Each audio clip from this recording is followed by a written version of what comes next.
Hello, Guardians. Welcome back to Tower Casuals, the Destiny podcast. I'm one of your hosts, Corey Deering, and alongside me, as always, is my Neo Mooncake, Josh Finney. Jesus Christ. 20 seconds in and we're already off the rails.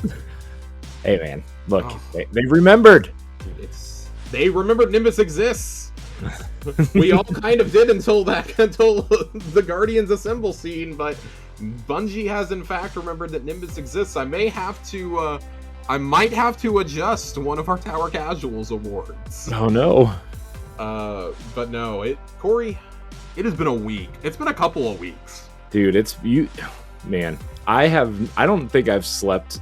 When we put out our last episode, you were traveling. You were in Boston. Yeah. Which more on that whenever we're allowed to talk about it. Yeah, probably. Let's see. Next week, I guess. Next week, Xbox Casuals. Tune in. Yeah, maybe. Yeah. It's gonna be a busy week next week too. We got Game Awards. Yeah, Game Awards. We've got Indiana Jones and Stalker 2 to talk about. Yeah, and Josh, you know what you're a part of coming up? The Bossies. I'm very excited, Josh. Corey and I are working very hard on not one but two award shows right now. Yeah, we're Josh has done a great job of putting together the Tower Casuals ones, and we're gonna put a nice tight bow on that by the end of the year. And then, Josh, we gotta dig deep for these Bossies. I'm very excited. You guys know that the only thing I love more than Destiny is other video games, and that came out wrong. Did it though? Yeah, it did. It came out wrong. The only thing I love as much as Destiny is my partner, my cat, and other video games. I'm going to correct myself in case she listens to this. But it has been a very busy, very, very busy year for us. The last couple of weeks in particular, just a lot of health struggles over here on the home front with the holidays.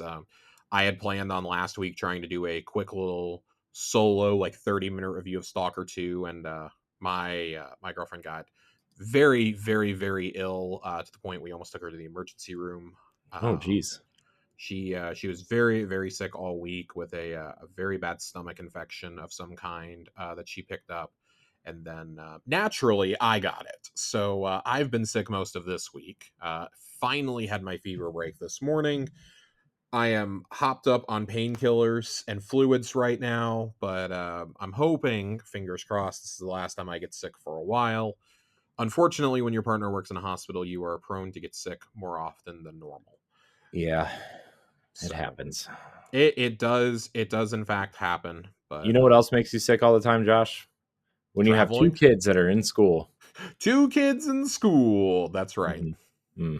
They bring home that nasty shit, and you're just like, what is this? But it was fine. It was a chill Thanksgiving weekend. I hung out at home, did some double loot drop grinding in Vesper's host, did a little bit of Iron Banner grinding with Nerd the other day.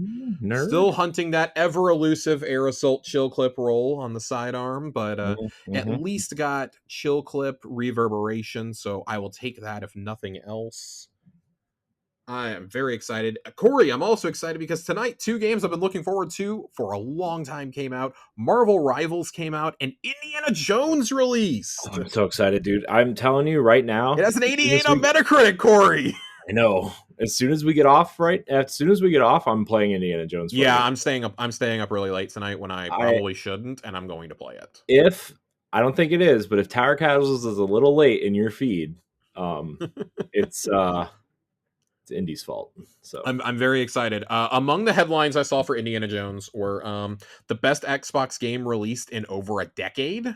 Yikes. Like that's a pretty high mark considering they have released in the last decade Pentiment, Psychonauts 2, Gears 5, Halo Infinite, handful of really Ori 2 Ori games. Mm-hmm. There's been some pretty good ones in there, but for that to be said, that's a pretty high mark. Yeah. So excited to hear that. That's awesome. I'm so glad I've heard because Game of the Year talk. Will it though? Because it's Keighley it will not be at Jeff Keighley's The Game Awards. You know what, Josh? It's gonna be in the Bossies. It's gonna be in the Bossies. So sorry. It'll be in the Bossies. It'll be in the Tower Casuals Awards. Sorry, Senua, you're getting kicked out. I The Tower apologize. Casuals Awards. God, I forget how many shows we do. The Xbox Casuals Yeah, that's fine. Awards for Game of the Year. Not Tower Casuals. Tower Casuals for Destiny only. Yeah. But yeah, no. So it's just incredible reviews from just about everybody, short of one Gregory Miller. Yeah. Yeah, Well, yeah. He well, was he was left disappointed. well, 6.5 out of 10. well. It's But I think can't I win them think the all, I thing that got me guess. the most excited was seeing Lucy James describe it as Hitman meets Dishonored. And I don't Right. know if you guys know this about me. I really love both of those franchises. I think that the Hitman revival from last generation, especially the further you got into that series, was just incredible. And Dishonored 2 is simply one of the greatest games ever made. That's So yeah, when people are like, "Oh, you have to backtrack so much through these levels," like, welcome to Hitman and Dishonored. Have you ever played these games? That is exactly what this sounds like, except with more Nazis and less gunfights. well. You know, I like The I other thing like I saw was it's the best Nazi. Indiana Jones product release or story of any kind since Last Crusade, and that's not really a high bar to cross. I mean, Although look, I am a huge defender of Dial of Destiny and Emperor's Tomb. I also really enjoy both of those, Josh. But let's be honest, the Dial of Destiny, as good as it was, that bar isn't very high either. It's I'm all, not. It certainly doesn't hold a candle to the trilogy. oh no, dude, Last Crusade top tier. Oh, dude, God, Raiders is so good. Look, depending on what day you ask me, Last Crusade might be my favorite movie of all time.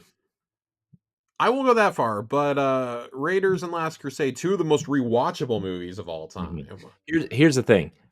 Technically, I think Raiders is probably a better movie. The Last Crusade, man. Sean Connery banter. Come on. Raiders is the better movie. Last Crusade is more fun, Yeah. Yeah. in my opinion. Mhm. Temple of Doom is Temple of Doom. Temple Doom is something. It's the worst in the trilogy, but it's still better than like 95% of movies you've ever seen. I mean, that's fair. No, God, dude, I can't wait. I love Indiana Jones so much. I can't believe how much Troy Baker sounds like Harrison Ford. So Chelsea had never seen she says she's never seen it, but I definitely showed her the trailer that played during summer showcase, Mm-hmm. and she didn't remember it though because I mean she's a nurse, she's slept a little since then, Yeah. and I played the trailer for her the other night when we were sitting on the couch, and she was like, "Did they get Harrison Ford to come do that?" I was like, "No, we all thought they did too. That is Troy Baker. Jeez, it's so crazy. They went and got Nathan Drake's brother." It's so And crazy. then she was like, "Oh my god, he sounds just like him." I was like, "Yeah, he's a really great voice actor. That's Yeah. why Troy Baker and Noel North get cast in everything, literally everything." Yeah. So I can't wait. I'm very very excited. It's been a long time coming. Um, Yeah. man, What a time. I can't wait. One of the first post Tower Casuals coming out Xbox shows that Corey and I did. It was right after the launch of the Series X, a couple months after the Bethesda purchase was announced. Is when Indiana Jones got announced. Yeah. That got announced, oh god, 4 years ago in January. We found out about it right after the holidays, like 2 days into the new year, we found out and had to basically do an emergency show for it. It's back when Yeah. our friend Joe Wilson was still recording with us. Right. Yeah. Good old Colonel Panic. Colonel Panic. We had to react to that one. And That was oh awesome. boy.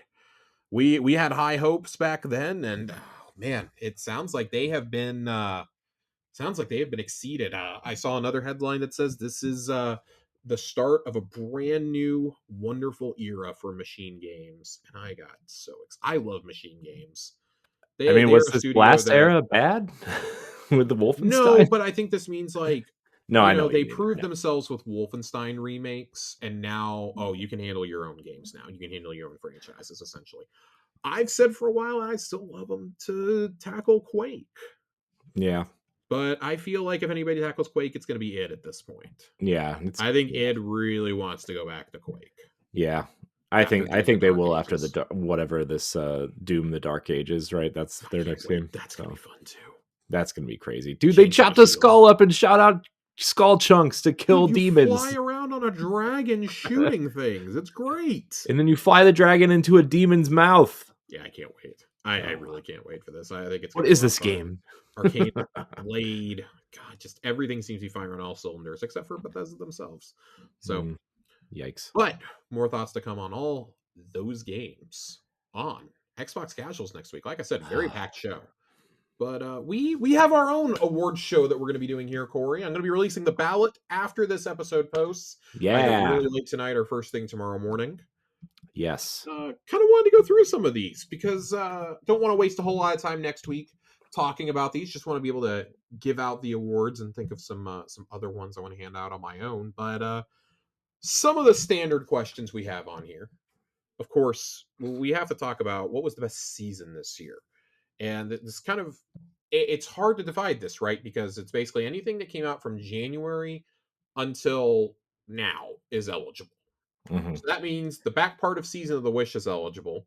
Into the Light, yes, it counts. Mm-hmm. Echoes and Revenant, and I think the runaway choice here is Into the Light. Oh yeah, dude, Into the Light. I don't even think it's a contest. No, it's who didn't think Into the Light was the best thing to come out besides the Final Shape this year. Into the Light is going to clean up a lot of awards in this, I think. Yeah. Very, very happy with Into the Light. Best holy shit moment. I put 6 down on here because I could have knocked off one of these, but there were 6 really cool moments to me. We have the sacrifice of Cade and Ghost. Yep. Which, of course, is a nominee for the Bossies as well. The death of Targe. Destiny Tokyo Drift, aka Mara's rescue of the Vanguard. The tragedy of Maya Sundaresh. Guardians Assemble. And the return of Skolas. Ooh. Yeah, that was just, God, Skolas, man. Dude, I freaked out when I was doing this in the story that Skolas was back. Is Skolas the new Taniks?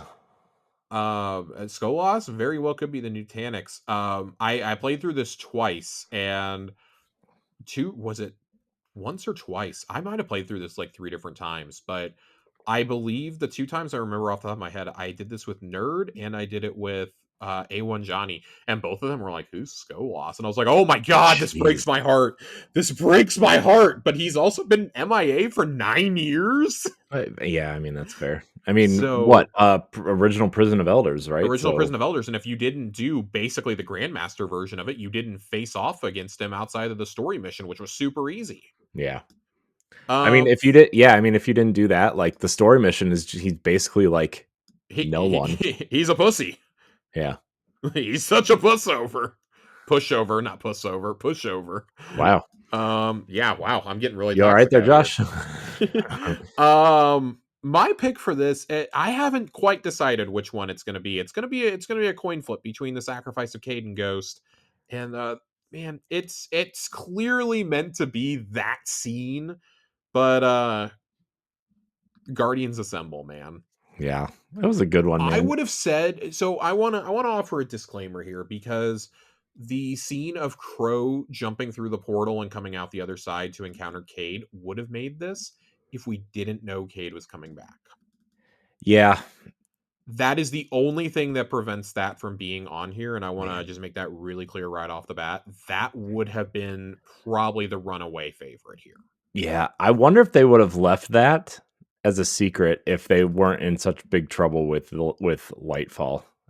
I wonder too, but also that was a really big Sony showcase to showcase their live service initiatives. I think Sony would have had them do it no matter what. Yeah, also fair. Man. Activity of the year.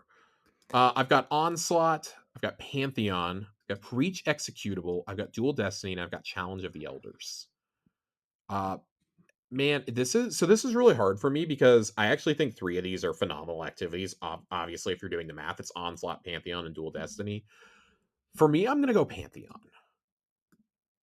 And I'm going to go Pantheon because we've never gotten anything like Pantheon before. We've had horde modes, we've had wave-based activities before. We've never had something like Pantheon, though. It's so unique to this game. and I really, really love it. I've never seen that happen in an FPS where you're fighting bosses like that. Stuff like zombies doesn't count to me. Oh, That is more akin to like Onslaught. yeah. Pantheon was just so cool, especially as you're going to hear me say repeatedly throughout these nominations. Double Rolk. Double Rolk was like my holy shit moment of the year, I think. Yeah. What do you mean there's two of these guys now? Right. So I would have to go Onslaught or Pantheon here, I think. Yeah. Pantheon, man, Simply Pantheon's because such a, Dual Destiny is getting its own award later on from me. yeah. I mean, dude, Pantheon is such a cool idea. It's such It a was such a home run too. yeah. What a man. Like in a moment when I feel like the game desperately needed a home run, Yeah. They did it. Pantheon and Onslaught were there. Yeah. Um, NPC of the year. I'm gonna come up with a catchy name for this one, but character of the year right now, we have Cade 6, we have Commanders of Allah, we have the Vanguard Crow, we have our Navigator Failsafe, and we have Scribe Eido. Ooh. Again, kind of hard for me here. I think I gotta go Cade here simply because they tie up his story. Mm-hmm. They brought Cade back in a way that I didn't think could be done effectively Yeah. and nailed it. Yeah. Especially because we were like debating about if he was gonna stay or not. And like Right. the way they were kind of setting up Ghost to be like, Mhm. you know, they kind of, you know, They kind showed of that Ghost cooked. was gonna sacrifice, right? And it's like, well, okay, well, Ghost clearly comes back because it's a mechanic of the game. Yeah. So how does that happen? And are they really going to keep Nathan Fillion around because he's relatively high profile and he's doing that DC stuff Until they now and recast Zavala as Keith David, I was mhm, pretty sure that Nathan Fillion was going to stick around. mhm, And then it was like, oh, okay. yeah. And then, that it was just they did it. They pulled it off. They pulled it off in a magnificent way. Yeah. Our next award is the Pete Parsons We Slashed the Budget Underloved Character of the Year. Oh, jeez. Our nominees are Elsie Bray, Drifter, Nimbus, Petra, and Hawthorne. I don't think there's a wrong answer here. I don't know if there is either. I think for me it's Hawthorne. She's like the 6-time reigning champ. Yeah. Man. Until this year, you could have made the case for Failsafe. And then they gave Failsafe an entire season, and it was phenomenal. Yeah. It was probably the best part of Echoes. Yeah. Oh, but probably the best part. The story arc of the year. Crow becoming the Hunter Vanguard. The tragedy of Maya Sundaresh. The struggle of Commander Zavala. Or Cade's final adventure. I think I'm going Maya Sundaresh here. Yeah.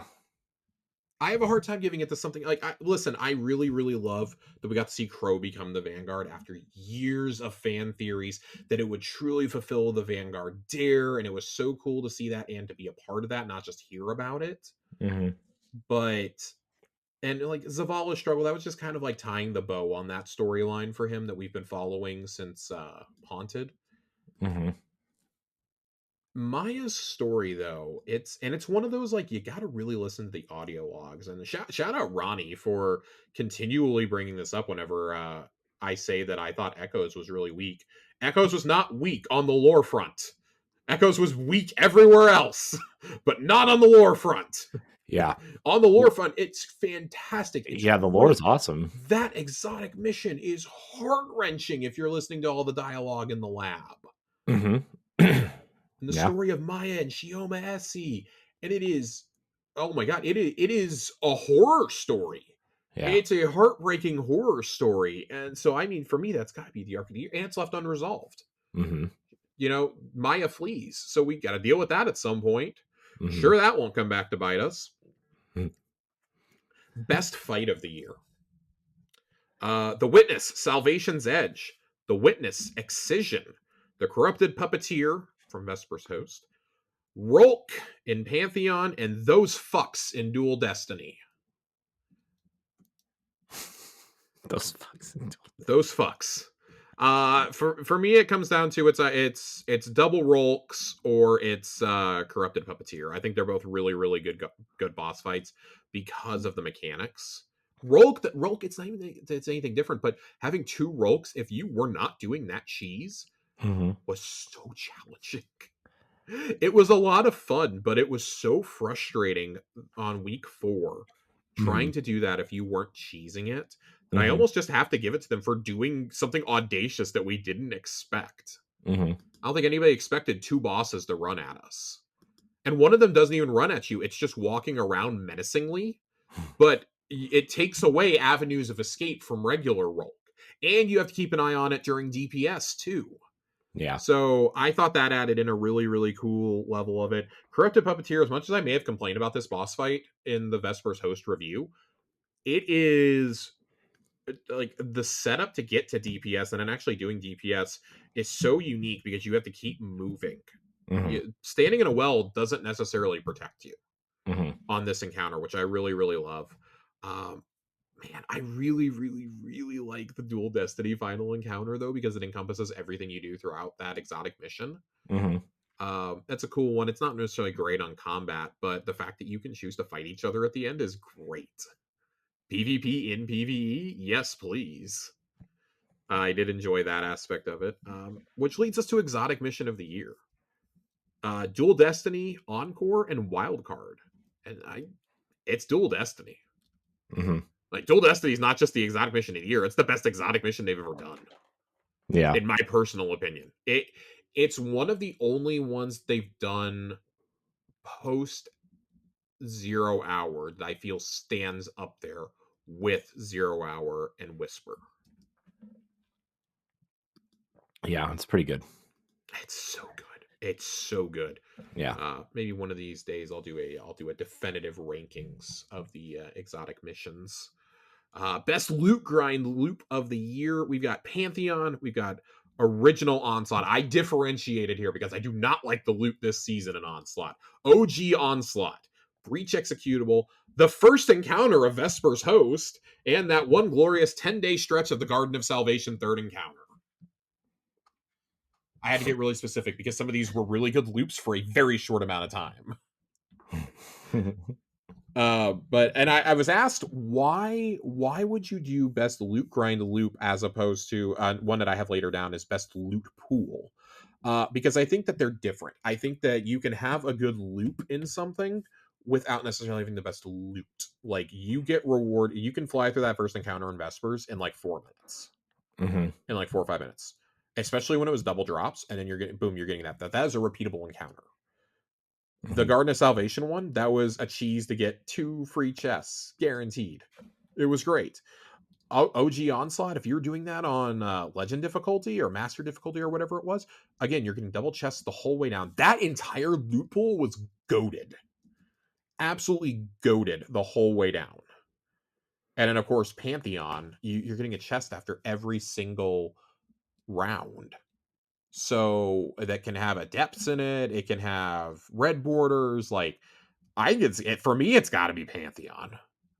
And I want to be really clear. For me, it's Pantheon because I'm coming at it from a position of somebody who did not have a lot of these weapons crafted, but came away with almost every weapon that was in those pools craftable at the end. Mm-hmm. I think out of the raids that were included in there, short of Last Wish, I had every single weapon crafted except for like 3 from across those raids by the end, which is just wild to think about. Mm-hmm. Best exotic weapon of the year. We've got Ergo Sum, we've got Choir of One, we've got Red Death, and we've got Alathenum. No, I did not put Icebreaker on here. Icebreaker's kind of busted and also just isn't that good. Mm-hmm. I think, man, I like Red Death. I like Choir of One. I gotta give it to Ergo Sum. It's such a unique exotic, and we've never seen that happen before. There's so many different roles for it. And it's a random drop, random roll exotic. Mm-hmm. I really liked Ergo Sum. Yeah, And it's an hey, interesting. it's the sword we used to kill the witness, so it's Yeah, cool. it's cool. It's It's pretty cool. cool. Best new perk of the year. We've got Envious Arsenal, Rhyme Stealer, Jolting Feedback, Heel Clip, and Closing Time. These are all great. Mm-hmm. These are all great. I am really partial to Heel Clip. I've loved running that on my oh my god, I'm completely forgetting the name of the sidearm. I love running it on the Solar Rocket sidearm from last season. My brain is completely fried right now. I really love running it on that. Envious Arsenal obviously has become a top tier damage option. Um, Closing Time is quietly a very good one. I've also had a lot of fun with Jolting Feedback though this season, especially on that new Pulse. I think it's a lot of fun. I really, really like Jolting Feedback. Is it's Jolt for idiots essentially. So me, who people who just constantly don't proc it very well. So I really like it. Best new exotic armor of the year. We've got the Speaker Sight. We've got the Rhyme Coat Rament, Balance of Power, and the Blast Wave Striders. I'm going Speaker Sight here. That has saved me more times than I can possibly count. Shout out to all you Warlocks who have run Speaker Sight for my sake since it came out. I truly appreciate you. Favorite endgame activity? Pantheon, Vespers Host, Salvation's Edge, Grandmaster, Excision. I've heaped a lot of love on Pantheon and Vespers. I'm going to go Salvation's Edge here. I think Pantheon is the better experience, but Salvation's Edge it's the best raid in the game, man. And it's not particularly close for me. I said this in our review of it that I think this is the best endgame activity I've ever made. I stand by that after finishing Vespers and after doing 4 weeks of Pantheon. I don't know how you top that in the future. It was awesome. Yeah, and a lot of that was because of Verity. Yeah. Without the Verity encounter, I don't have nearly the praise I do for it. But for me, it's got to be Salvation's Edge. Very, very, very, very, very close second is Pantheon. Mm-hmm. Like, it's a game of inches at that point. Yeah. That was better than expected moment of the year. Into the Light. Random roll exotic class items and swords. The launch of Excision. The Salvation's Edge raid race. Destiny Rising is actually good? Question mark? Yeah, I put a question mark there. Yeah. I think we were all a little surprised by that. Yeah.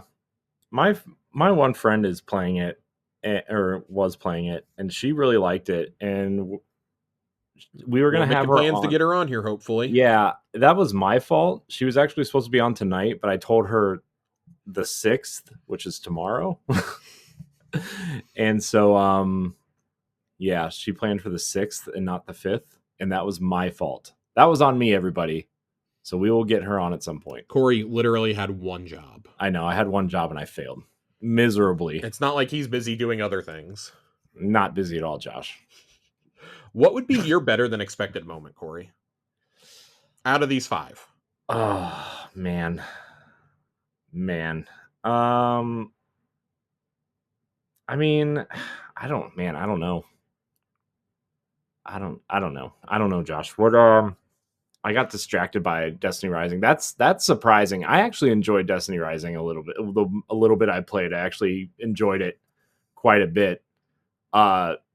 Mostly because I'm intrigued of what it could lead to and the interesting things they could actually implement into the main game. Yeah. And the theoretical lore crossovers between timelines could be interesting, and the hero kind of missions / campaigns could be really interesting. Like, to me, that's fascinating, and to me, I think that could actually give Destiny 2 a boost. Yeah. Of like, hey, here's a short campaign revolving around Zavala, or here's a short campaign revolving around, I don't know, Micah 10 or something, right? And you actually get to play as them and, use their powers, and maybe that like begins a quest to find maybe their exotic weapon or something, like an exotic weapon that they used or something back in the whatever. I would like that. Or like I think that would be really cool. There are definitely things you can take from Destiny Rising. or like even begin a quest to where like, oh, maybe you're timeline jumping and you have to find their exotic weapon from the other timeline or something. I don't know, something dumb like that. But I don't know. I think it'd be interesting. Hashtag break canon. Yeah. Although I will say Destiny Rising is going to monetize the shit out of you. So I hope you're packing some Oh my bucks. god, did you see how much like silver was, or how much it Yeah. was to go up ranks in the past? Yeah. Oh, it's so bad. I'm like, oh my god. It's so bad. But it's a NetEase game. What do we expect? Yeah. What did you? I mean, yeah. Which is funny that I'm saying that because like Marvel Rivals monetization is actually really good. Yeah. It's $5 for a season pass, and there's no expiration on the season pass. If you don't finish it, you can work on it at any time. Oh, that's cool. Like Halo did. Yep. That's cool. I was saying that to our friend Ray earlier. I was like, hey, it's funny that Halo Infinite's the only game that ever did this, and nobody else looked at this and went, huh, they got positive reception for that. We should do that too. Yeah. I was like, especially games like Destiny. For me, I'm going to go with the Salvation's Edge raid race. It wasn't done when I went to bed, and it wasn't done when I woke up.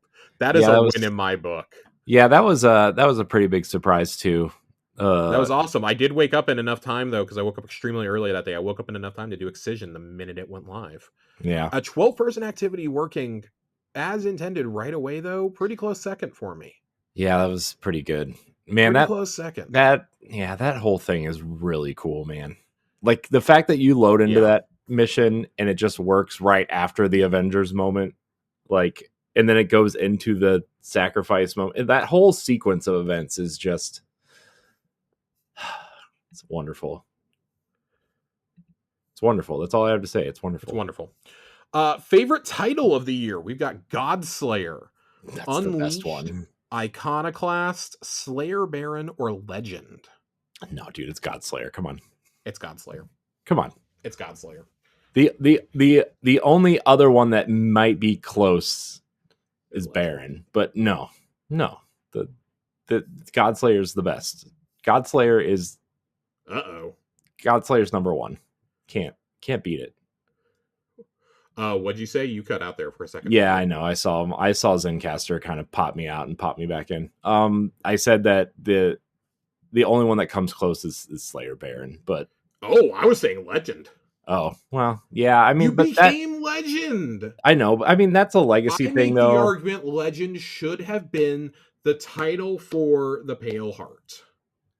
I maintain that. Mm-hmm. That is for that, or for the final raid or something. That's what Legend should have been, and I will die on that hill. Yeah. But I really love both Godslayer and Legend. I think they're both really cool titles. Slayer Baron is cool, but I want to see the rest of the season play out before I heap too much praise on this. Well, I just mean the way it sounds and the entire base element of the season makes Slayer Baron sound cool, but Godslayer is the best one. Best performance. Best voice acting performance. Man. It was hard for me to come up with more than 4 nominees here. I'm going to be completely honest. Please reference the earlier Pete Parsons "We Slashed the Budget" award. Keith David as Zavala, Brendan O'Neill as Crow, Nathan Fillion as Cade Six, and someone that we all forget is in this game, Brett Dalton as the Witness and the Dissenters. Yeah. This is actually really challenging for me because I like you wouldn't not that this would win at all, but you wouldn't even consider Nolan North as Ghost the way he delivered the sacrifice moment. I mean, I guess he didn't really matter really throughout the entire. We can consider it. I'll put him on there. I'll put him on there. I'm not voting for him. I mean, I'll put him on. Like I said, he probably definitely wouldn't win, but that moment was, that moment, man. He made that moment. I think for me, I'm going Brett Dalton here as the true dark horse. I don't think Brett's going to win this at all. Yeah. But I think that just the way that the Witness delivers the dialogue is so cold, calculating, and malicious. Mm-hmm. It's so good. Yeah. But man, actually O'Neill is so good. Yeah, I would actually think the Witness might win, but Also, shout out to Keith David though, because like stepping into that role after Lance Reddick did it for 9 years and having to fill those shoes and, you know, pretty much doing a fantastic job of that, you know, making Zavala feel familiar while putting his own Keith Davidness on it, right? Like this Zavala felt much more like a wartime Zavala, mm-hmm. which we talked about kind of in our review of the final shape. Like, it was so nice to hear the Keith David spin on it, though, and it very much feels like you are listening to the Arbiter at times. Mm-hmm. This is a guy who has been battle worn and battle tested, whereas Lance Reddick's was a much more tired Zavala. I will always wonder what this game sounds like with Lance Reddick. Yeah. I think it's the only reason, like, not to take anything away from Keith David, he's incredible, he's a legend. No, truly nobody else could step into those shoes. Right. But I think I subconsciously hold that against him also. Yeah. And it's through no fault of his own. Yeah. No, I think that he's not Lance Reddick. I think subconsciously most Destiny players who have been playing since the beginning and loved Lance Reddick as Zavala, even if they don't know it, feel that way, you know? So, I agree with you too. Like, I think casting Keith David instead of a Lance Reddick sound-alike was the better option, right? I mean, that was clearly the right move. But man, yeah, I agree. I wonder. We'll always wonder what this would have been with Lance. Yeah. Loot pool of the year: Into the Light, Salvation's Edge, Echoes, Revenant, or Vesper's Host. For me, it's between Into the Light and probably Echoes. I really liked a lot of the weapons in Echoes last season, but man, Vesper's Host is 3 out of 4 on must-have weapons. Yeah. I think the only reason I would be hesitant to give it to Vespers is solely because there's only 4 weapons to obtain from there. Into the Light had this robust loot pool. It helps that the nostalgia factor is there, but every single weapon they gave us was pretty much immediately a best in slot. Mm-hmm. Or a best in class, I guess I should say, not best in slot, but a best in class. Yeah. And that's still, with the exception of Recluse, very funny enough. Mm-hmm. But everything else pretty much just wrecked and still is wrecking today. So really, really like that. I also didn't expect to see those weapons back and to see just all that come back. That, I think that gave us all reasons to go do as much Onslaught as we did. The special ornaments for it also really made you want to go chase those god rolls. Mm-hmm. The wrong lessons were taken away from Into the Light in regards to Revenant. I'm just gonna say it. We enjoyed hunting the rolls because there were shinies. We all grew up playing Pokemon. We like hunting shinies. We do not enjoy hunting regular ass weapon rolls. Mechanical encounter of the year: Double Rolk in Pantheon, the Witness in Salvation's Edge, Verity in Salvation's Edge, the Corrupted Puppeteer in Vesper's Host, and Ranix Complete in Vesper's Host. It's Verity. Just pack it all up. It's Verity. If you vote for anything else, I'm judging you. It's Verity. It's not even close. It's the best encounter they've ever done in a Destiny game, period. And it is one of the hardest to try and explain and try and figure out. I love this encounter so much. That's it. We're moving on. The Fenchurch Award, busting out those silver bucks for best armor set. The Vesper's Host armor, the Echoes Season Pass ornaments, the Into the Light Parade armor set, and the Hexer, that's the Witcher set of armor ornaments. Yes, this skirts the line of a 24 release window, but we're allowing this one. It came out like 10 days before the new year last year, so I'm allowing it. When did the Mass Effect set come out? This year. I personally didn't love it. It's because you're the hunter. You didn't get a good set. No, I did not. I got the weird Garrett. Oh, actually, listen, I do have to say, I have to make an executive decision here. The Dungeons and Dragons set is awesome across all 3 classes. You got the gold. You got the gold. You got the Dragonborn Paladin. You've got the Mind Flayer. You've got the Displacer Beast. The Dungeons and Dragons set gets on here. Josh just wanted an excuse to talk about Dungeons and Dragons again. No, that comes later. For me, in all seriousness, though, I would probably go with the Vespers Host set out of these. I really, really, really like the Vespers Host set. It's a slimmed down version of the Deepstone Crypt Armor, which is why I think I like it.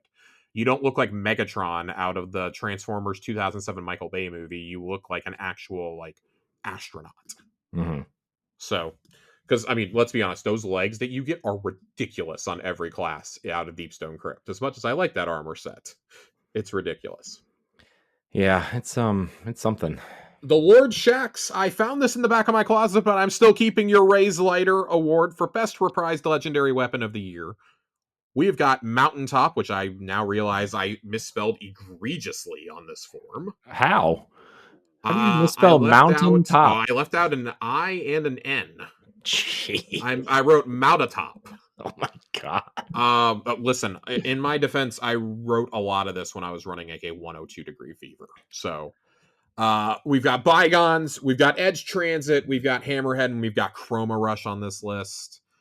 I may have to, I haven't tallied up some of the votes that we got, some of the nominations we got from the community yet. Falling Guillotine may still make this list, but Mountaintop is here for all you speed runners who I know like it, not necessarily because it was a great weapon, but because, hey, it's awesome for speed running.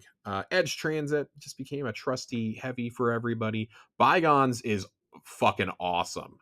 I had to make a choice here if Bygones or Blast Furnace was making it on here as your host is overruling and putting one of his own picks on here. If it was up to me, it'd be Blast Furnace, because Blast Furnace, my beloved. Hammerhead, for obvious reasons, and I haven't had a whole lot of time to play with Chroma Rush. I haven't gotten a great Chroma Rush yet out of Act 2, but I'm going to take y'all's words for it. Everyone who wrote in said Chroma Rush. I know, I saw that. So I'm stepping out on a leap of faith here that y'all know what you're talking about, and Chroma Rush actually fucks again. I mean, Chroma Rush is awesome if you get the right roll. Right now I'm saying it. For my personal pick, it's Bygones. Bygones is an absolute monster. Yeah, Bygones is good. Chroma Rush too, though. Bygones is so good this season. Oh my god. But you know, when we praise something good, we gotta also acknowledge the bad. The Master Rahul, well, I have to give you something award for least favorite reprised weapon. The nominees are Patron of Lost Causes. Don't really agree. Breakneck, definitely do not agree. And my own personal nominee, Uzum 44, coming back yet again as a Grandmaster Nightfall reward. That's a Grandmaster Nightfall reward? Oh, dude, it comes in rotation. Like, they take it away and then it comes back like 2 seasons my god, later. if that doesn't win, you... I feel like it has to be Uzume, but I don't know. I personally like Breakneck. I don't know what roles y'all were getting on Breakneck to not enjoy this. Oh my gosh. But A1 Johnny is gonna come hurt some people. And we have some I want to finish up these before we get to some community awards. We have A1 Johnny's Ergo Sum Emporium, aka the favorite Ergo Sum roll as picked from A1 Johnny's secret stash. We have the Risk Runner, that's Arc Conductor, with the Wave Frame. We have the Telesto Insectoid Robot Grenades perk with the Heavy Frame, and then just anything with Gathering Light on it, which is the Traveler's Chosen perk. I'm a big fan of the Risk Runner one. I personally still really like Wolfpack rounds on this sword. But my choice doesn't matter here, because I told Johnny he could pick 3 rolls and I wouldn't argue about them. So I did not argue about them. Yeah, I have that Telesto roll. It's pretty good. You have that Telesto roll. Well, I also like Telesto a lot, though, so I'm a weirdo. Corey likes breaking the game. Confirmed. It's all his fault. The next time something doesn't work, just blame Corey. Yeah. Just at me. It's fine. Just at him. I am Corey in HD on every platform. Yeah, I probably won't listen because all my tweets are automated now. We do have a few awards named after community members, or nominating community members, because what is a show without its community? I came up with some of these. Other ones you guys helped contribute to. We have the Jiggly Panda collaboration of the year. Yeah, The Jiggly nominees are Panda. Mass Effect, Dungeons and Dragons, The Witcher. We allowed it above, so it's allowed here too. And Street Fighter. No, I am Ooh. not nominating the Ghostbusters Ecto 1 crossover because Yeah, you I better not. judged every one of you very loudly in Discord if you said you liked it. It does not make the list. It's yeah, It's either no. D&D or Mass Effect here. I don't think it's particularly hard. It's one of those two. It's kind of dealer's choice here. Mass Effect, I think, slightly gets the edge because it's still sci-fi and they gave us 3 of the cosmetics for free. Yeah. I But I mean for me it God, would the be armor Mass sets were Effect. so good for I D&D though. I will leave that to you to decide. Oh, I mean, we're having a discussion here. I mean, Mass Corey, we Effect know is you're my going choice. Mass Effect here. I'm going Mass Effect. I think I almost started playing as a warlock because they got the Liara set. Oh my God, get It's out of cool, here. man.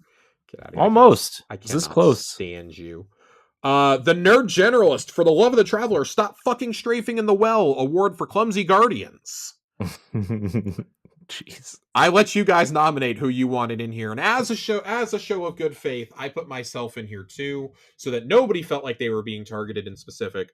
So nominated myself, Fox, Ronnie, and Titan, aka I like green crayons, aka I brought bots into the Discord server on at least one occasion. Oh, come on. Just kidding. We Some love you. crayons, man. We love you, Titan. And crayons will make you do crazy things. We have the Nadiki Get Your Ass Over Here Community Award for the Community Fire Team member who is not a server moderator. I am making sure I did not forget anybody here real quick. I did not. We have Nadiki getting nominated for his own award. We have Ooh. Titan. We have Nox. And we have Sammy. I love playing with Sammy. Sammy is great. And there are very few people that I have played with who are more enjoyable to just sit in a fire team with and play this game with. Someone who much always just is up for anything, who will do anything. Had some great day one experiences with Sammy this past year. We have an award for Community Sherpa, and this one I wanted to name after somebody that I was going to allow to be nominated for this, and then I changed my mind because I'm allowed to. So I decided to name the award after him instead. The Dealer's Award for Community Sherpa of the Year. This is somebody who has gone out of their way to help members of the community complete any and all activities that they want to do, who is always willing to be a fire team member and or leader in our community. And I did say that you could nominate mods for this one. I said I had 2 of my own picks and I would let the community choose the others. Well, I lied. I had 3 picks and well, y'all overwhelmingly picked one of them. So all 4 of them make the list that got nominated. We've got Ronnie, of course. Who else is getting nominated for this? Ronnie. We've got Nadiki. We have got the one and only Oak, who, if you've ever been in a fire team getting Sherpa with Dealer, you know that Oak is there also teaching the encounters and teaching you how to do things. Shout out to Oak and Dealer, especially for all of the teaching they did during Pantheon and Salvation's Edge. Forever indebted to them and what they do here. They were also the winners of our dungeon crawl that we did. So that was fun to watch. And of course, you know him, you love him. The unofficial third chair of Tower Casuals, Nerd Generalist. Nerd had to be the final nominee here. You guys know that. Mm-hmm. We have one, and then we have one final award. I have an award on here that I'm not going to read out. You guys are going to get to see that for yourself because personally, I think it's a little funny. It is a joke, and yes, I did get this person's permission to make fun of them in this manner. But we have a fashion award that we're going to give out here. I asked in the server for people to submit their favorite fashions of the year. And Corey, if you wanna pop over there and pull up Fashion Sense really fast for me. Everybody from Ronnie on the 29th of November down is eligible for it. And you tell me if you disagree with our list of nominees. because It would help if I I was in the picked right. we had 7 nominees here, and I've kind You of been said going Ronnie back from and the forth and 29th. debating here. Do we nominate 5 or do we put all 7 on the ballot, Corey, and allow people to Let's pick see. 2? Um, I'm you leaning said Ronnie towards from the the 7. 29th, right? You said Ronnie from the 29th, right? Yep. Yep. Okay. Um, Thinking we're gonna go 7, and we're gonna allow folks to do multiples. I yeah, I would agree. I would agree. I think we should go 7. I like a lot of these looks, man. These are some cool looks.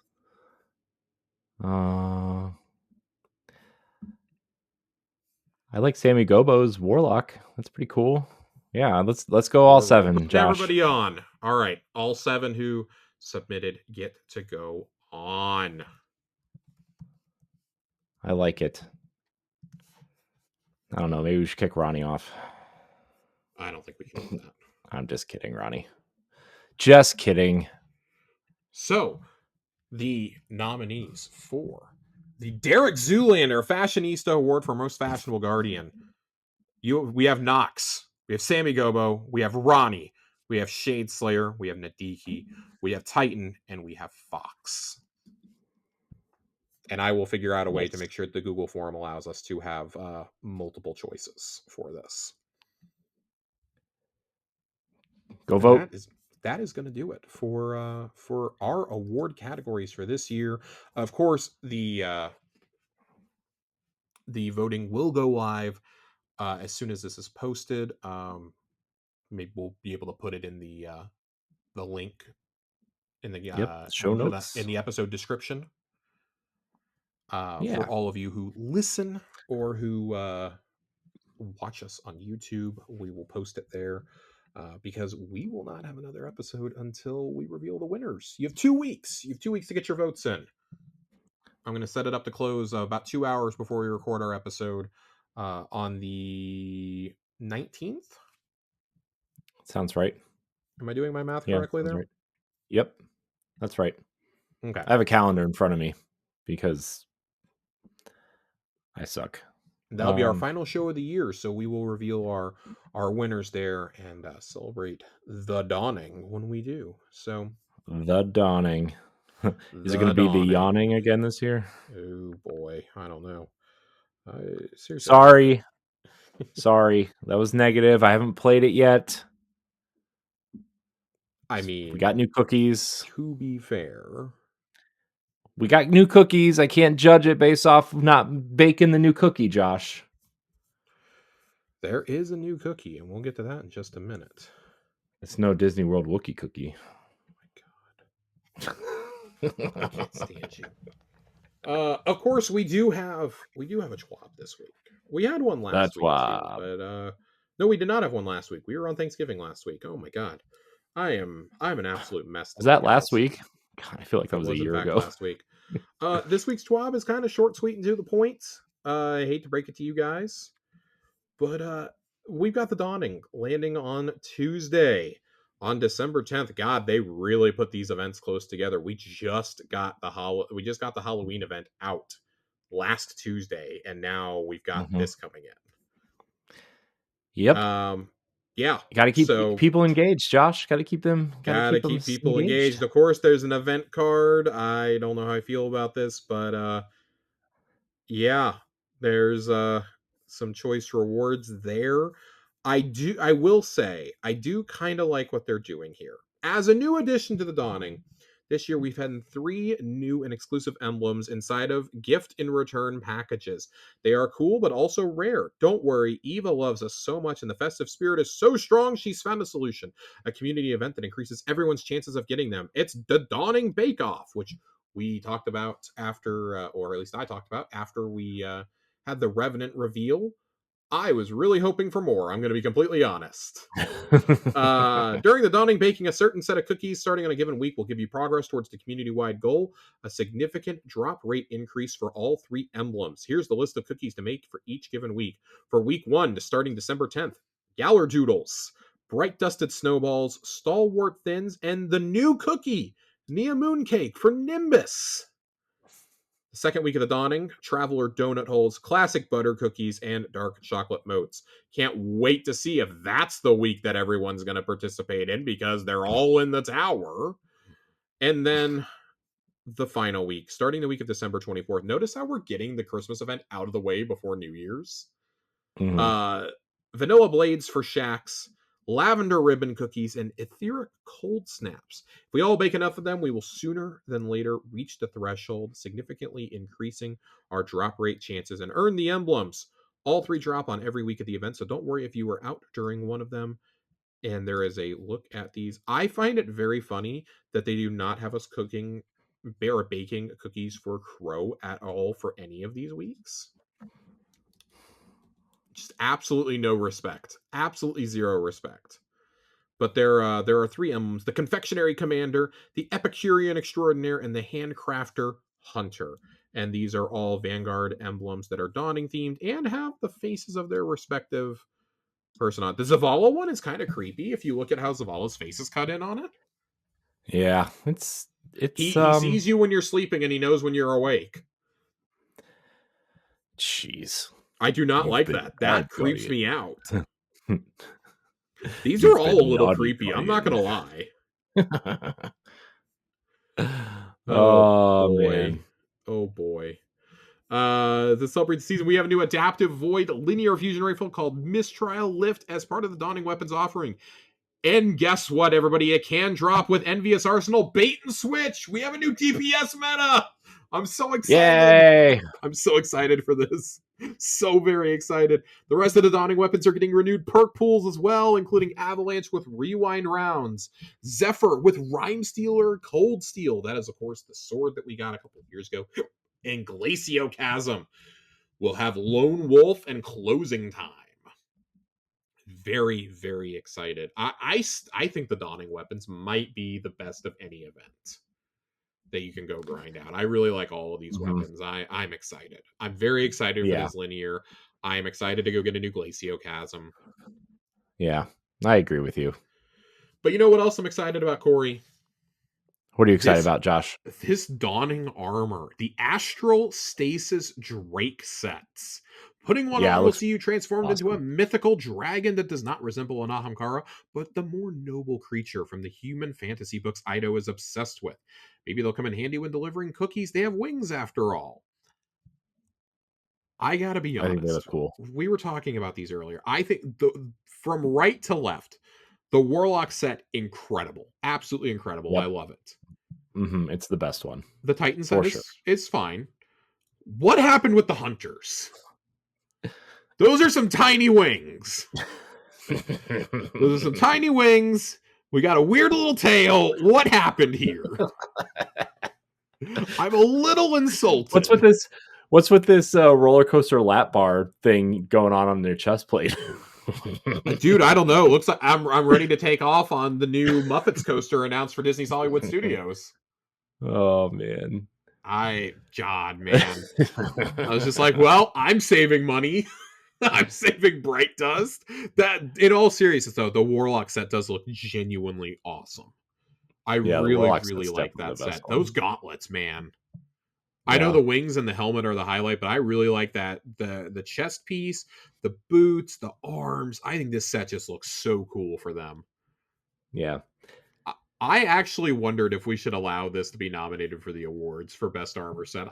I might slip it in there. This is really good. This is Dangerous. really good. It's dangerous, Josh. It's dangerous, but it's good. There is a new fashion contest going on with Bungie. Of course, there are some interesting emblems available there. Do do do do do. I'm looking to see if there's anything else we need to talk about. Armor resell or emblem resellers in shambles because guess what? The Tabla Rasa emblem is back if you gift a sub to your favorite Destiny 2 streamer on Twitch during the Dawning. This is a really cool emblem. I really, really like this emblem. I might have to drop some subs because I like this emblem a lot. Nice. Speaking of emblem code resellers in shambles. I love that they did the Darkest Day emblem for the Black Friday sale this year. Yeah. I thought that was great. And then, of course, I forgot to buy my stuff during that. I foolishly promised that I would have an emblem from that for the end of the year, and well, I don't have that now. So Josh made an oopsie. Josh made a very big oopsie with his credit card. So I forgot to place like 3 different orders with all the chaos that went on in this house.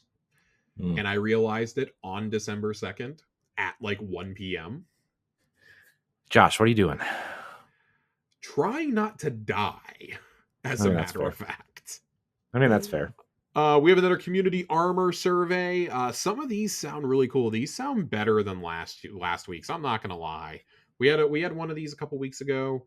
So first up, it doesn't start out exciting, but I think they get better as you go on. Biohazard soldier armor that looks like a hazmat suit mixed with military gear and glowing radiation. No thanks. If I want that, I'm gonna play Call of Duty. Cyber gladiator, heroic warriors of a futuristic battle arena. This is what we should have gotten for Lightfall.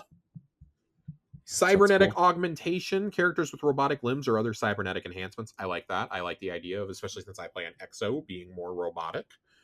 Sounds like Halo Reach. Forest Guardian, armor inspired by woodland creatures, wooden armor, and druidic magic and masks. I think that could be really cool for a warlock.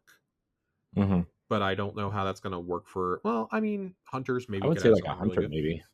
Ninja Assassin, sleek, lightweight cloth armor for stealth, deadly bladed weapons and poisons. Here's Titan. Where I get really excited. Lich King. Undead inspired armor with icy sinister look, skulls, and catacombs. If you've ever seen the Lich King from World of Warcraft, you know why I'm excited for this. Demonic Overlord. Fiery, menacing armor with spiked details, infernal wings. Man, would have been great to have had that this season. Retro 80s. Skins inspired by popular 1980s fashion and music. Hair metal, punk, new wave. I don't know how I feel about this. I feel like this could go one of two radically different ways. This could either be really cool, or we end up with another set that's the hunter sweater vest, which I was not a fan of. But that's because I'm no fun. Josh, can I say something as the older gentleman on this show? You can. Can I just say, as a child born in the 80s, I think the 80s are overly romanticized. Just gonna throw that out there, especially the fashion. Okay, it hurts. It's a bold take, but I respect it. So, and I'm talking about like fashion. I'm not talking about like Ninja Turtles and Transformers and Indiana Jones. No, keep all that. And Back to the Future, which Corey's never seen. Talking about the gradient of browns and beiges, and the pinks, the neon pinks and the blues and the yellows didn't exist. It existed in Tron. Okay, that was about it. In Vector arcade machines. Okay, that was my rant. I'm done now. That's fine. It was a good rant. I appreciate the honesty there. And our other one, Hacker Elites, armor with holographic interfaces, tech tools, and body augmentation from a dystopian future. I feel like of all of these sets, that's probably the most likely to get made out of these. You could basically roll that, cybernetic augmentation, and gladiator like all into the same package. I think I wouldn't be surprised to see that. But I feel like that's probably the closest one because of something that we see right underneath here. A Sparrow that is coming when Codename Frontiers launches. Currently part of a set that's called Beat Drop DJ. This is a very interesting looking Sparrow, and well, I can only hope that it plays Hope for the Future when you power it up. It looks like remember that jukebox car in the movie Cars? Looks like they ripped that apart. And I do. I am intimately familiar with the movie Cars. My nephew only wants to watch Cars. I was over there for a couple days after Thanksgiving. But in between my partner being sick and me getting deathly sick, I was over there making Christmas cookies with them. And he kept showing me his Lightning McQueen pillow and kept telling me about how cool Lightning McQueen is. He is almost 3 and is very excited about Lightning McQueen. My son is 3 and is still very excited about Lightning McQueen. Listen, I didn't know how to tell his parents, but I was like, he may actually scream if he ever sees me wear my Crocs around him. I'm buying Lightning McQueen Crocs for next time I Mm. go to Disneyland. And Well, if he finds out that those exist, I may not be allowed to leave the house. Uncle jeez. Josh might get taken hostage. Oh, that sounds terrifying. It's not great. It's not great. I love the child, but it's not great. Oh, yikes. Oh, yikes indeed, my friend. Yikes indeed. There Indeed. are a couple of things that they are attempting to fix in Destiny right now. Specifically, one that I cannot believe, and I'm only calling this out because it's absolutely ridiculous that this hasn't been fixed yet. Since Vesper's Host launched, you have not been able to use the Tether Super in there, and you still can't. They're targeting a fix for mid-January. Keep in mind, we'll Mm. be well into Act 3 of this episode by then. Mm-hmm. That will be almost 4 months after it came. Excuse me, it'll be approximately exactly 3 months since release, Mm-hmm. if not a little bit longer, 3.5 months. That is insane to get one super to work in that activity, and I'm convinced it's purely because of the Ranix encounter. Yeah. Because Well, I would almost guarantee you that dropping a tether in there probably freezes and crashes the whole game because it can't process that with like the damage from Behemoth at the same time, which is that really makes sense. funny to think about. That makes sense, I guess. Jeez. Other things Break. that I kind of wanted to bring up real quick. The Iron Banner memento drop rate is absolutely abysmal. I know Dorwrath,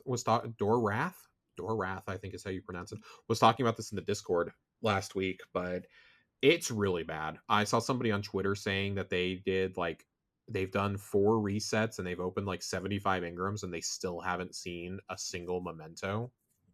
Hmm. And that's insane to me. I played 2 matches and got one and was like, oh, I guess I'm the blessed one, and then I just didn't see another one after that. But it should be noted that you're supposed to get one from the 4th weekly challenge, and it is not completing for people. And Hmm. then Iron Banner rewards are not dropping as intended after wins as well. Hmm. So just so you know, if you're wondering why your loot drops have been so abysmal, that's why. So that's been part of it. It definitely has not been super fun and enjoyable. Uh, this Iron Banner hasn't been like super bad when I've been playing, but it's also not like the funnest that I've ever played either. I just kind Mm-hmm. of find myself going, "What are we doing here?" I was telling you that the other day, Nerd and I were both playing. And we're just like, God, please just drop the sidearm that we want. I haven't even seen an LMG. Like I mean, part of that's my own doing. I am thankful for the focusing cost being so low, but after you've gotten past like those first 9 or 10 ranks and the XP gains start slowing up, it's like, oh, this isn't as fun anymore. This is actually really brutal because you're not Mm-hmm. getting an Ingram like every match guaranteed. Mm-hmm. So I do think the chill clip sidearm is cool. I think the LMG is cool. I just wish I had a better roll on. I have fucking air assault overflow on it, which overflow is great on LMG, but not air assault. Mm-hmm. Uh, but I am enjoying the sidearm. I need to play with it definitely a bit more, but it is fun. Um, Definitely a role that I've been enjoying for a little while. I got it to drop the other night. So excited about that. As far as Chroma Rush goes, I want to talk about some of the weapons that have come out since the last time we got to do an episode. I have a couple roles that I really need to try out, like that I'm not sure how I like super feel about these, but I've got 2 that I'm excited to try. One is Target Lock Subsistence, very excited to try that one out. And then I got one with Kinetic Tremors Tunnel Vision, and I know that tunnel vision, there are better perks now. I personally really like tunnel vision because I ADS a lot, especially in PvE.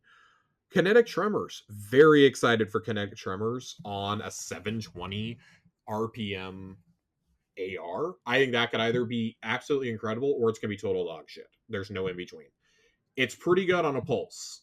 I'm excited to see how it does on this AR in particular. So definitely Mm-hmm. excited to sit down and play with that a little bit more. I did get an ignition code that I'm excited for, and that is Strategist Ambitious Assassin. I am interested to see how that one plays out. I was not a huge fan of Ignition Code the first time around. I think that one's going to be fun. I of course I have a Kill Clip Tunnel Vision Drum Rush stashed away just because. Um, the other one that I've been wanting to try out, I've got to find it real fast. Oh shit! Did I accidentally delete it? I think I deleted Uh-oh. it. Josh deleted it. He deleted it. Everybody blame him. Josh made an oopsie. Yeah, I accidentally deleted the gun I was trying to say. Let me see if I can pull it up in like GG. I did some vault cleaning the other night and wasn't like super paying attention because, hey, I don't know if you know this. I'm sick. What? Yeah. I gotta figure out, oh shit, where is it? Oh no. Oh no. Yeah, now I'm trying to remember what the fucking name is. Now Josh just looks silly.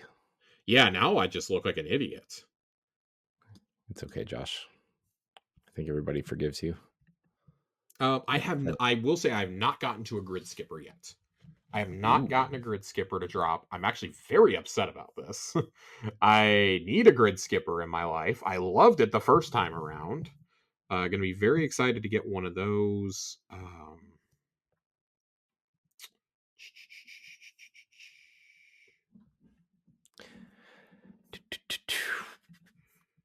I'm flying through light GG right now trying to find the Josh is ones. flying.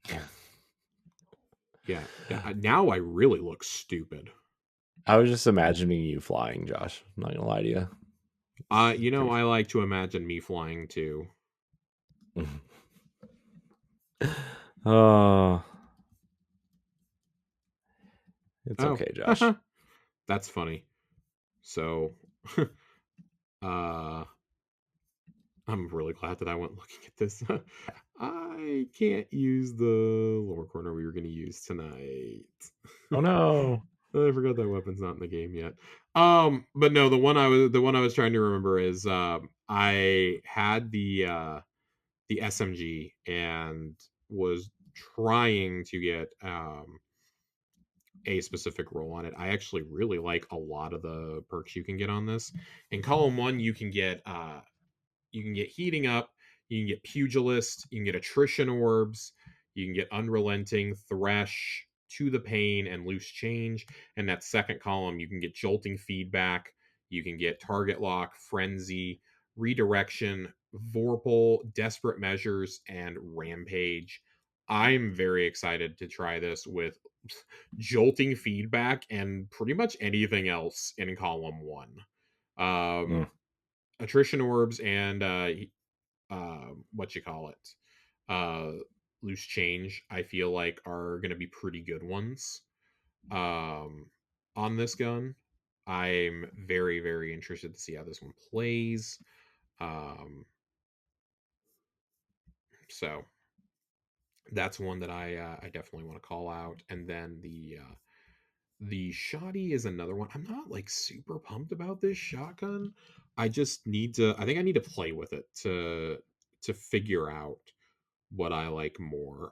It can get slide shot closing time on it, which is definitely going to be the PvP go to. I would say. Um, I don't really use shotguns in PVE at all at this point in my life. But yeah, I feel like closing time slide shot or even something like perpetual motion might be the way to go here. Um, Lone Wolf could be a really good one on here. There's Repulsor Brace, there's Discord, and Dual Loader. So, very interested in trying these out for sure. Man, there's been a lot that I really need to get to more. Of course, if you have not picked up the god rolled weapons that you can get from Banshee, go pick those up, especially the heavy grenade launcher, the chill inhibitor. Definitely go get that. You get an absolute god roll on it for free. That and the multi mock are two absolute must pickups. I would say Rose borderlines on a must pickup.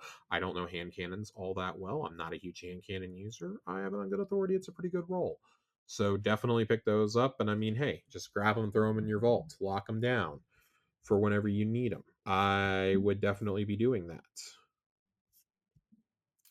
Trying to think if there's anything else I wanted to go over. Archon's Thunder is out. Like I said, I haven't gotten a good roll on Archons just yet. I do like Overflow on this, and of course, I'm viewing a lot of things from a PVE perspective. I like Overflow, or not Overflow, Onslaught. God, the icons get me mixed up. I like Onslaught on this gun. I like Killing Tally. Obviously, Target Lock, always a great choice. Rewind Rounds, always a great choice. I think Rhyme Stealer is going to be a really great perk on this. 4 times the Charm, of course, is a big hit. Uh, I think Envious Assassin is a good one for this. And then trying to think of what else.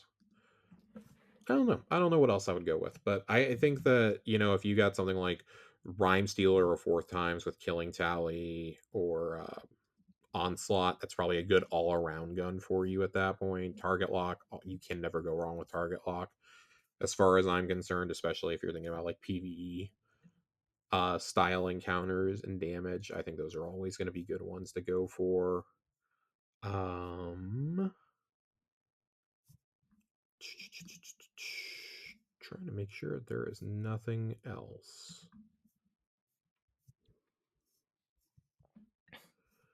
that I wanted Hmm. to talk about real fast. I don't think that there is. Um,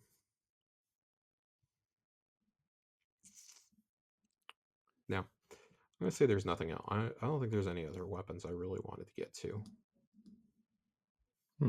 so far, but man, once we can get it, I can't wait for grid. Once I can get it to drop, I can't wait for Grid Skipper. I'm very excited for Grid Skipper.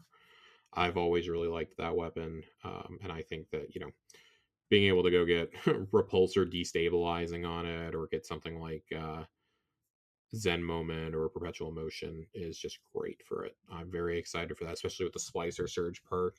Of course, remember Splicer Surge, reloading the weapon after dealing damage grants you a stacking reload speed and handling bonus until it's stowed. Really, really like that. Would have loved this with kinetic tremors on it. Obviously, it's not going to get kinetic tremors because it's a void gun, but nonetheless, would have been awesome. I need to use my Sojourner's Tale that I got last season a bit more. Haven't gotten to use that nearly as much as I had planned to. And yeah, I think that's gonna do it for us on weapons for tonight. Corey, do you have anything else to add? I do not. You I do do not have not. anything else to add, Josh. Okay, I was gonna well, say I was gonna sing a song, but I I don't mean, think people feel want to hear free that. to do that. Do a little dance if you need to. Mm. We I'm just don't have always anything you dancing want in my to. head. You say you're just gonna dance in your head? Yep. Unbelievable. Unbelievable. All right. I do have a lore corner for us, and I'm finding myself crossing my fingers that in the last month and a half I have not forgotten about this. But it's the Fair Judgment auto rifle. It is one between Eido and Variks. I wanted to do another one between Eido and Variks and forgot until I started looking at it that gun's not in the game yet. So gotta remember that what I read Barracks in is the the best. API is totally different than what's in the game. So this one is the Fair Judgment Auto. It is the pinnacle that you can get this season from the vendors. The chair, the blindfold, the scales, the sword. Eido extinguished the flame on her ambient air gas burner. As the breaker above it cooled, the solution inside resolved into two distinct fluids, layered one on top of another. Even at high heat, they remained immiscible. She clicked her mandibles in irritation. The footfalls of an approaching visitor interrupted her. She welcomed the distraction, anything to justify the hiatus she felt too guilty to grant herself. Variks hobbled in, his fur collar matted by the lab's humidity. The vandal glanced superstitiously towards Misrax Kel, who was slumped on his throne nearby. Even though the troubled Kel was heavily sedated, Variks kept his voice low. Variks has a new task for young Eido, he muttered. Eido sighed. This was not the pleasant diversion she had hoped for. I'm too busy to take on new jobs right now, she objected. There is a dispute between House Light and newcomers from House Salvation, Variks continued, breezing past her objection. A squabble over salvage rights. The jump drive of an ancient ship found outside the city. That seems simple enough. Surely you can mediate. Of course. Variks is a scribe of House Judgment. Are you? I want to be, eventually, but. She gestured with exasperation to her laboratory equipment, her ailing father, and her myriad failed attempts to cure him. House Judgment keeps peace for all, Variks replied gravely. Not only one house or one Kel. As a scribe, your allegiance to House Light must always yield to a greater need. Variks ushered his young pupil from the lab. Come, he encouraged her. Help your kin, create harmony, and it will follow you back here. It was exactly the type of advice her father would have given. Eido relented, letting Variks lead her outside. As they emerged, she expected the usual pangs of guilt. Instead, she was surprised to find only relief in the bustle of the city and the chill of the evening air. Like I've said before, I think it's really important that we get to see the NPCs interact like this with each other off screen because Eido does have a conflict with her duty. You know, does she prioritize House Light's growth? Does she prioritize saving her species from extinction? They're practically on the verge of it. Does she focus Mm-hmm. on healing her father? Does she grapple with maybe having to be the new leader of the Elixni? These are all questions that I feel like are kind of coming to a head maybe in Act 3, because there's also the conflict with Fickrel and the Scorn, and now Aramis is free. Like, there's a lot going on in this story, and I'm sure as soon as we get back from Christmas vacation, we're going to be talking about it. But for right now, just kind of setting the scene, that's a lot. Mm-hmm. That's a lot for Eido, and it almost makes you wonder, is because I think what Varric says here is really interesting. Variks is a house of scribe judgment. Are you? And she says, I want to be eventually. Variks is the last of House Judgment, as far as we know. I don't believe that we know anybody else. Again, I could be misremembering, but I don't believe anybody else is left from House Judgment. If Eido is truly to be the leader of the Elixni going forward, which we believe that she's going to be, then I think this kind of sets the stage for her to join House Judgment eventually and become not only the leader of that house, but the leader of the Elixni in general. This is a step along that, having to mediate disputes between House Light and House Salvation. Yeah, she's the one who's going to unite the people. That's pretty important. Like, we've already seen that Aramis pretty much acknowledges that Eido is the future. She doesn't want it to be Mithrax, but she's totally willing for it to be Eido.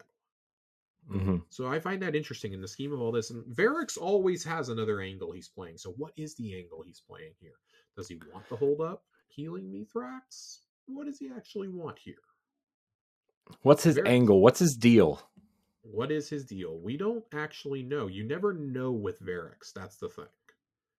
You can never Variks. be quite sure because he's been Always, both ally and enemy to us. always, always playing the side that benefits him, Josh. Pretty much. You know, we saw how quickly he turned on Aramis when he saw Yeah. that we were going to be able to beat her. He turned on her and joined us. So Yeah. Oh, that's Variks. very interesting to me. Very interesting indeed. Very interesting indeed. But Corey, I think that's going to do it for us tonight. Yep, that's I don't have anything else to get into. I also do not. Josh, thank you for your time tonight as always, and everybody out there. Thank you for listening to this episode of Tower Casuals, the Destiny podcast. Make sure you get your votes in for the Tower Casuals awards that Josh so kindly put together. And vote now or forever hold your peace. Don't be a non-voter and then complain about who won. Okay, I'm telling you, don't be that guy. Be a Josh Finney. Josh, where can we find you? You can find me in Discord. I'm not really using social media these days. Yeah, social media is a dumpster fire. To say the very least. But you can follow me at I am Corey HD on them socials. Blue Sky, it's just CoreyandHD.com because that's my domain name, and that's how I had to verify myself. So yeah. I don't know how to change any of this stuff, Josh. I just work here. He just works here, people. I just work here. If you want to vote on the bossies that Josh and I are going to be a part of, you can. I'll throw it in the general games section of the Discord server, so you don't have to be, haunted by it. But vote on them Tower Casual Awards. Thank you for listening. Thank you for joining the Discord. Thank you for watching. Until next time, we love you. Goodbye. Forgot where I was at. Goodbye.